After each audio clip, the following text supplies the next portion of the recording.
Femto laser assisted cataract surgery, यालाच काही जण AI assisted laser cataract surgery असंही म्हणतात. ह्याच्यामध्येच लेझर असिस्टेड कॅटरॅक्ट सर्जरी आणखी काही गोष्टी ॲड करते.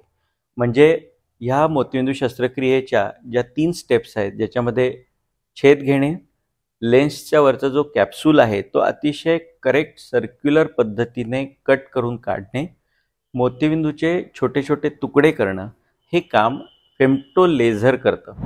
आणि हे लेझर आणि कॉम्प्युटरनं असिस्टेड असल्यामुळे हे अतिशय ॲक्युरेट होतं. म्हणजे ह्या मोतीबिंदू शस्त्रक्रियेच्या काही महत्त्वाच्या स्टेप्स हे लेझरनं केल्या जातात आणि त्यामुळे त्याची ॲक्युरसी वाढते, डोळ्यात लागणारी एनर्जी कमी होते, जी रिकव्हरी टाईम आहे, इन्सियन हीलिंग टाईम आहे, तो कमी होतो. आणि त्याच्याहूनही सगळ्यात महत्त्वाचं म्हणजे आम्ही जी लेन्स डोळ्यात बसवतो तर त्याच्यावरचं जे कॅप्सूल आम्ही कट केलेलं असतं हे एक्झॅक्टली सर्कल आणि वेल सेंटर्ड असल्यामुळे याचा लॉंग टर्म जो बेनिफिट आहे तो म्हणजे ही लेन्स स्टेबल होण्यामध्ये त्याचा फायदा होतो.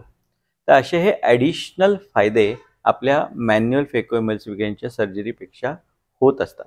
अर्थात यामध्ये आपल्याला अद्ययावत मशीन, ज्याला मी फेमटो लेझर म्हणतो, हे वापरण्यात येत असल्यामुळे याचा खर्च थोडासा मॅन्युअल फेको सर्जरीपेक्षा वाढलेला असतो. अर्थात याचे लॉंग टर्म बेनिफिट पाहून तुम्ही जरूर याविषयी विचार करू शकता. याविषयी जर तुम्हाला अधिक माहिती हवी असेल तर जरूर तुम्ही आम्हाला संपर्क करा.